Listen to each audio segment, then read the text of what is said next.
Did Blizzard's survival game get scrapped to save World of Warcraft? Now, we know that survival game, which was so young in its infancy that it never even had a name. And by young, I mean it was only in development for like 6 freaking years. But it's scrapped. And we know a lot of the people who were working on it lost their jobs because a lot of people were directly hired specifically for this project. But what could it have to do with World of Warcraft? Are we putting all those devs on WoW now? I sure hope so. Let's see what Bellular knows. They're kind of saying survival game dead in service of what? More promising projects is essentially how they put it. That is what they said. I think I know what that means. I think it basically just means more games in the Warcraft franchise. Hopefully, yeah. Hopefully, because I guess it boils down to... I mean, the purchase Microsoft made of Blizzard Activision, I've said this before, a lot of people are like, oh, it's because of Call of Duty. World of Warcraft is, and the Warcraft universe, is one of the most valuable IPs in gaming, in general. To me, it's got to be top 5 in terms of value, just for IP purposes. Like, the Warcraft is well known for people who don't even play. You could show people the Lich King, and a lot of people know who he is who've never even played the game.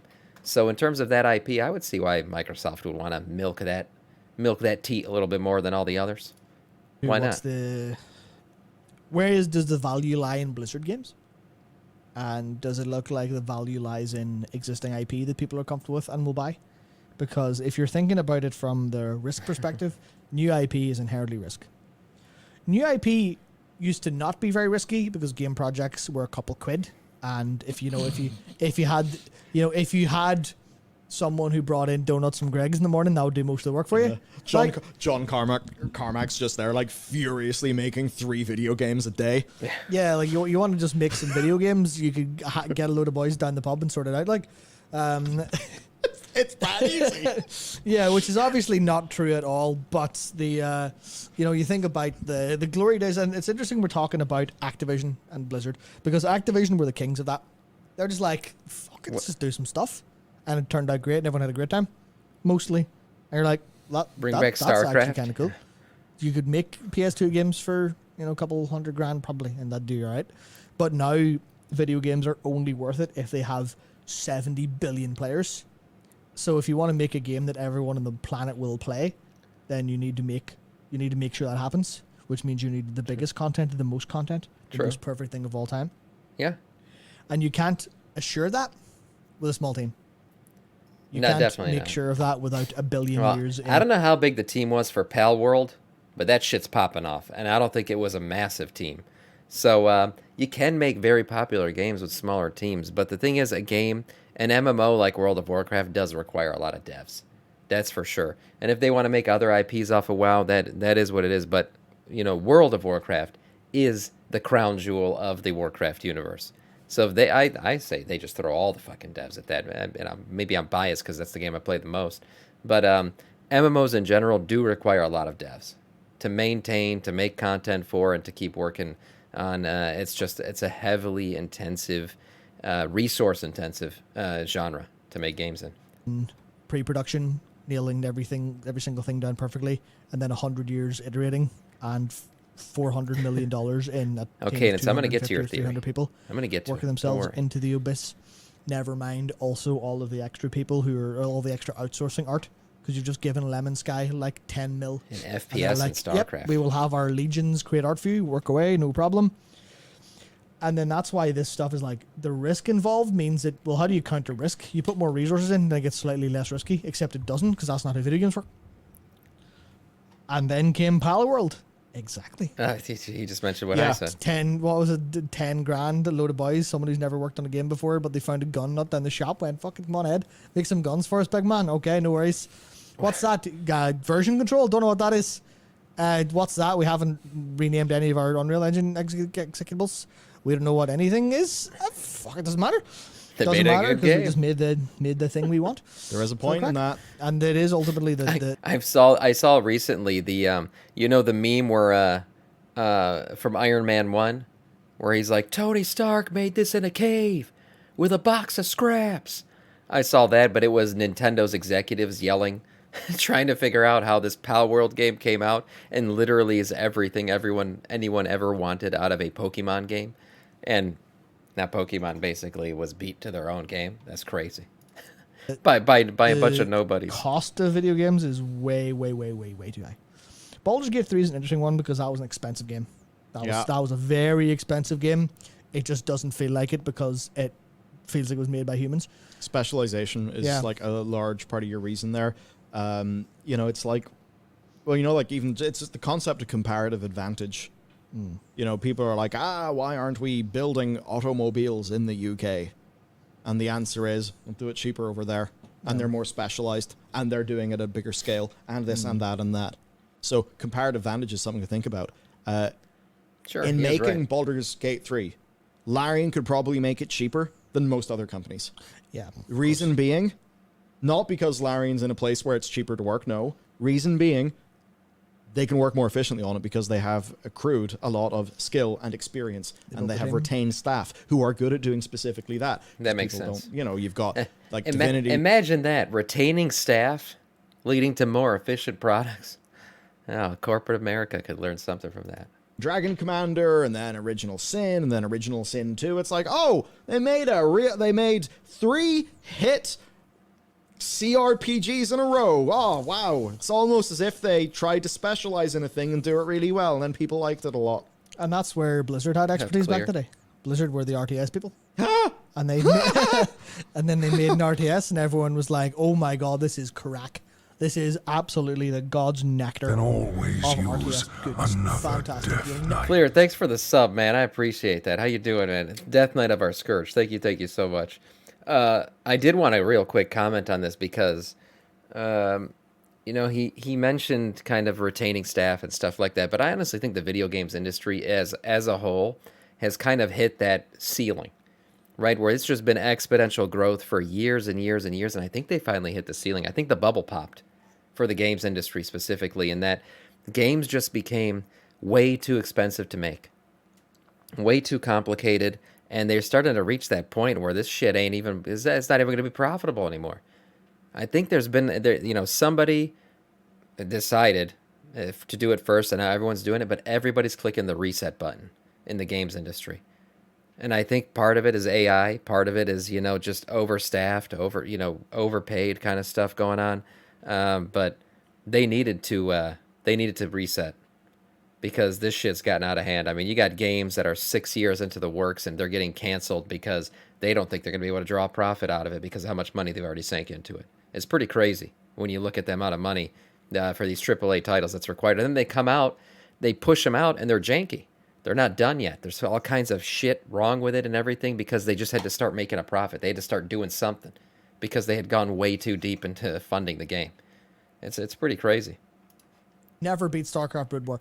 StarCraft 2. Handbrake but, needed? I think you mean Orcs in Space. Yeah, and they were very good at all of that. They were very good at the things they did. They were good at Warcraft, and that's why I bring up Orcs in Space, because that's initially what people at not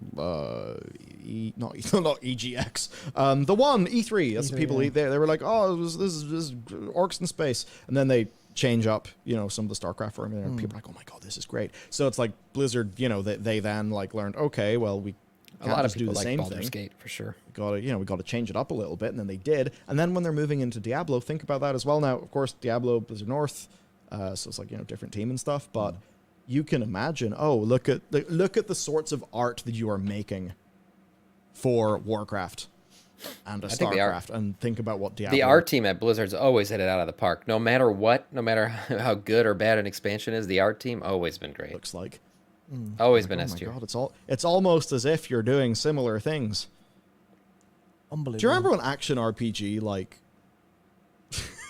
just thinking about Diablo 1 compared to insane big flashy loot Adderall? Yeah, ARPGs. I did look. Very no, I guess they were already dopamine dispensers. It's just they added more dopamine dispensary to it. They added different avenues of it, where you'd be playing Lost Ark and you'd have the happy dopamine of loot dropping, but you also have the happy dopamine of this is an entirely new setting in the middle of my story for some reason. What's going on? That's a bit unfair. But Diablo 4, yeah, I don't know. It's a little bit of again, there's actually something with Diablo 4. Diablo 4 is probably way more expensive than it ever needed to be.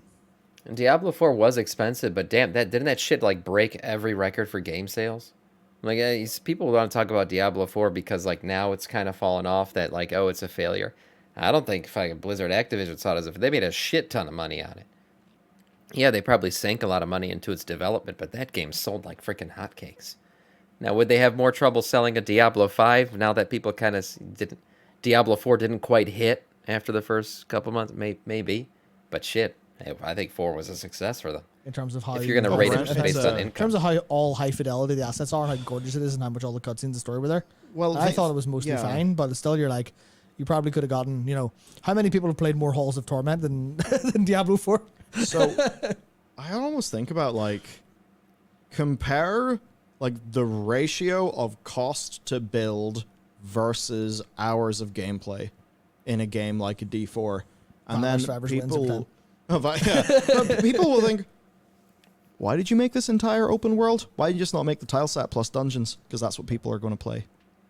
Yeah. You put a decent wrapper on it, but you don't have to put a wrapper on it that's like 100 years in development and $500 million, which obviously I exaggerate because I don't remember the numbers, but they were big numbers. It's huge. Well, even, this is a hilarious point, right? And like, this is not to be all like, CAC Seeth, but think about a world of Diablo, I can't imagine them ever doing that. It's just it's such a huge undertaking to make an MMO. Plus, they would just be leeching people off their own MMO that already exists. Like World of Warcraft, you would just be leeching a bunch of players off of your own MMO. So I don't think that'll ever happen. Nice pipe dream, though. Palworld sales. Now remember that Spider-Man 2, a game that cost like $320 or something like that, $1 million, it needed to sell 7 million copies at full price to break even. Now, in fairness, the full prices of these games are very different. Palworld is like half the cost, but I think its sales may end up making up for that. Point basically is, like, Spider-Man 2 was so expensive to make that they have been utterly bodied by Palworld in profitability. Yeah. To be fair, Palworld is definitely a bit of an exception in terms of being true. absolute laser-focused hit of everyone wants this, and no one's bothered to make it yet. Yeah, I guess $1 billion. I just think, like, why do we not try to make Valheims? Like, imagine if Blizzard going into survival game thought, we'll do a Valheim instead of, we will do a Valheim with 4 A's attached. It will be the most AAA Valheim. We will finally get Valheim. at long last, what everyone wanted. Everyone who bought Valheim played Valheim, and man went, damn, what if this had more bloom and more polygons? And then I would like it more. Absolutely everyone. That was the resounding feedback, was this game's low poly art style that actually made it very production friendly and also look very charming. No, I need this to be photorealistic or I'll scream. A photorealistic Valheim kind of would have been cool. I usually don't care about graphics, but in that case, it probably would have been pretty nice. My brother-in-law tried to convince me to play Valheim for the longest time. He freaking loved that shit. I never got into it. People are like, if Kratos uses the same animation to perform the same task in the follow-up game, I will shit myself and die. Yeah, like even... I know that's like one person that all of Twitter clowned on, but, it's reducio ad absurdum. Yeah, even like Spider-Man 2 got into some of that shit of people being like, the asset reuse. Like, that game still cost $320 million because it was a video game and also a movie at the same time.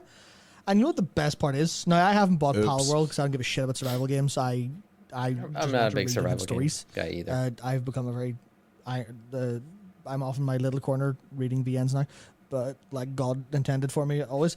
But like, I liked Spider-Man. I thought the Spider-Man game was very fun and very good. And then they were like, here's a second one for £70.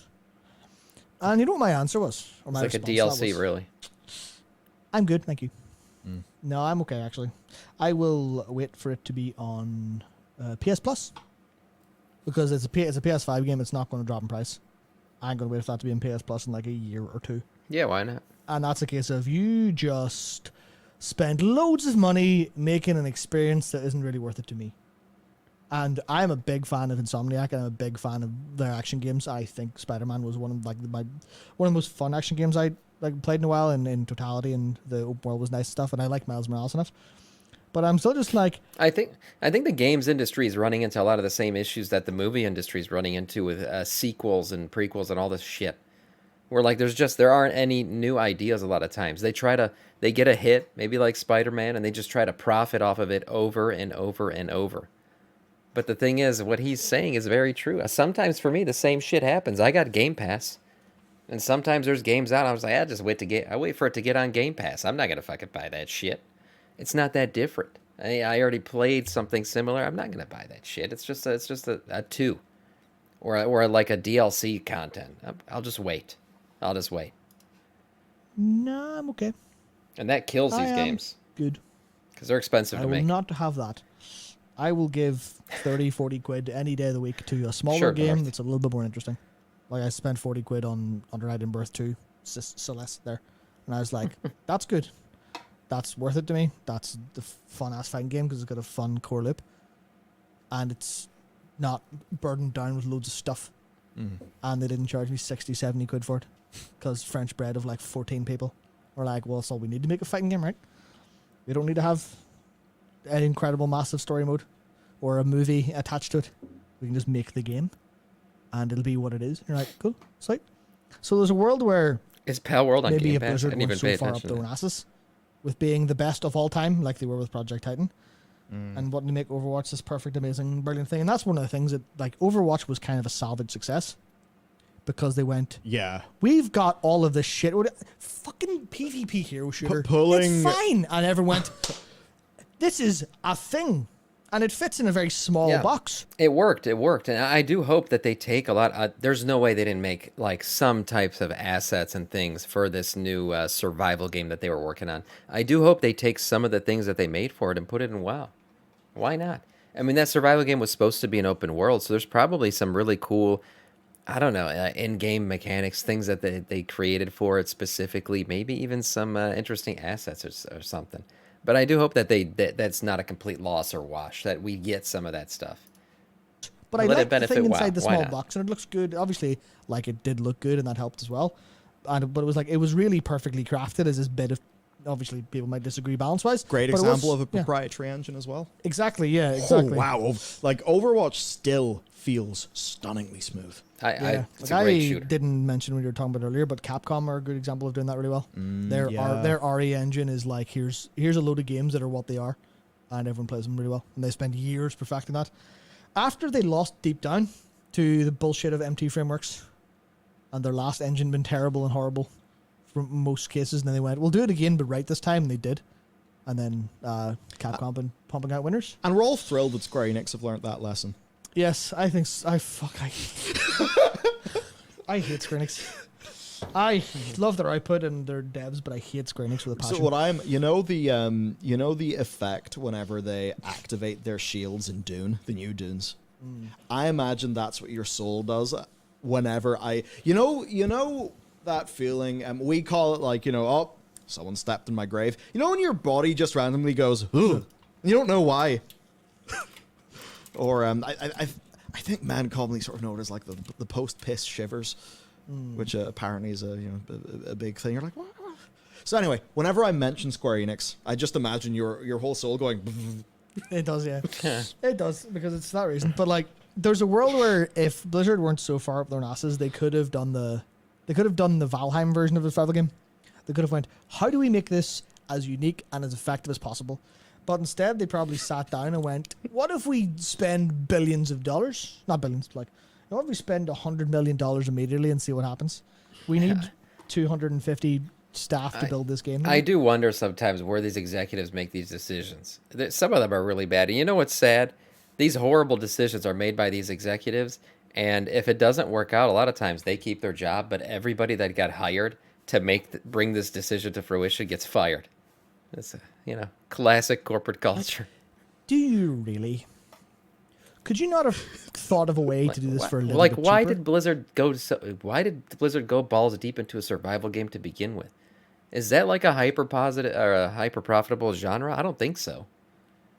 I just don't. I didn't see it from day one. Like, what was the point of them? Maybe because I'm not a survival game guy, but I just didn't see it. I think like a Warcraft RPG would have made more sense. You know what I mean? Like a Dark Souls-esque game or something like that, but in the Warcraft universe. That, to me, would make more sense in terms of get into that. Something like The Witcher, but in WoW. But instead they went survival game? I don't know why they ever did that. Or you all just... They should have hired me as CEO. Just all in this collective executive delusion over games needing to be massive and huge. Because you kind of argue, well, but what if Blizzard released a trailer and it didn't look very good? And then a load of pundits online would say, well, this doesn't look very good. But then if they release it, everyone goes, well, that's fun as fuck. And people would be like, all right, fun. I'll buy that. I'll play that. But none of them have one of any capacity of like... they don't have the courage to make a decision. Because, and this is where I go back to the other time where it's like, people don't have the... They want to get rid of the risk. And they get rid of the risk by relying on things that they can see, such as fidelity and graphics and amount of content. And they're like, look at those. Those are objectively measurable things. Our marketing spend will go zoom if a big... look at Aiden Pierce and his iconic hat and amazing, totally real and shippable visual effects. Yeah, like that's the kind of stuff you want to see.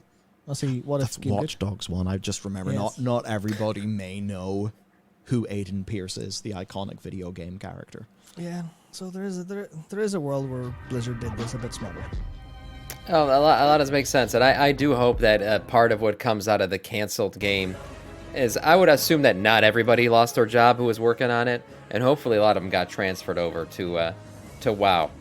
So I can, as Caden said in chat, continue to pay e-girls for dominatrix on Sissy RP in Moonguard.